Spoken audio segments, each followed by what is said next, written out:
Got anything on you? Oh, hang on. Keep stay on the bike. All right, now we're gonna stay off the bike. Ah, there it goes.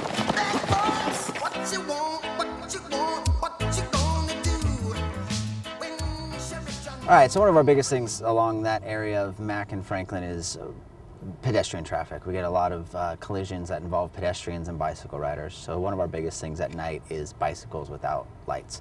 A lot of times our bicycle riders have no lights on their car, or excuse me, on their bikes, as well as dark clothing, and makes them a target. So my partner and I were just, routine patrol. We saw a guy pass us. He was on a bicycle. He was going the wrong way against traffic. It was kind of dusky dark, and he had no bike light on, which is a common problem. You see people riding the wrong way on their bikes. They don't have bike lights on, so they're not really familiar with the rules of the road, or quite frankly, they just don't care. So we conducted an enforcement stop on him. Usually our bike stops are fairly simple, low-key. This particular time, the minute I went to pat him down and check him for any weapons, it was like he was done. He wanted to be out of there. I was standing in front of both he and Nick in front of our patrol car, and I just had a weird feeling at just the way that I saw the sort of the mechanics of how Nick was dealing with this guy and getting ready to search him, and it just didn't look right. It looked like the guy was not necessarily resisting, but he wasn't going along with the program so smoothly as we normally would see. Ah, there it goes.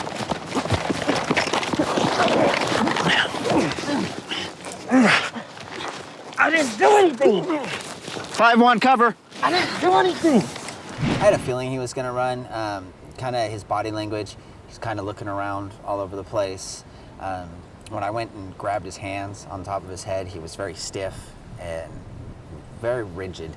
Normally when we have people that I stop that aren't going to run, they're a little bit more relaxed. I mean, most people are nervous when we contact him, but he had kind of a rigidity to him that he was looking for a way out. And sure enough, he ran straight ahead of me and tried to run right past us, right out into the middle of traffic. I was able to lunge out and got a piece of his clothing, and then eventually was able to kind of reel him in and then take him down to the ground with the help of my partner.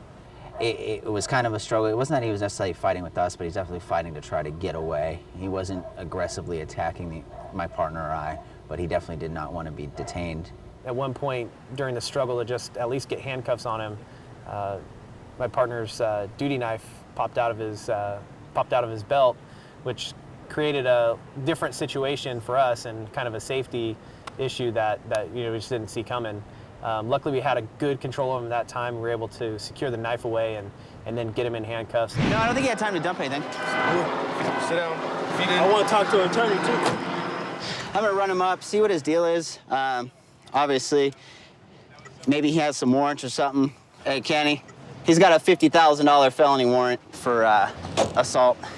Back in January, he got in a fight and busted some guy's nose, 3-inch laceration. I took the opportunity to talk to him, and he had a really interesting story to tell about why he had this warrant in the first place, and kind of went into a little bit of detail about the whole situation and how he didn't feel he wasn't in the wrong for what happened, and this warrant really wasn't justified, and he just felt the need that he didn't need to own up for it.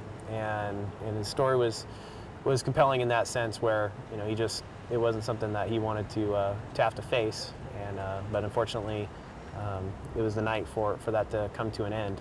And for the warrant, it's going to be cleared up, and now he has new charges to face in terms of trying to get away from us and struggling.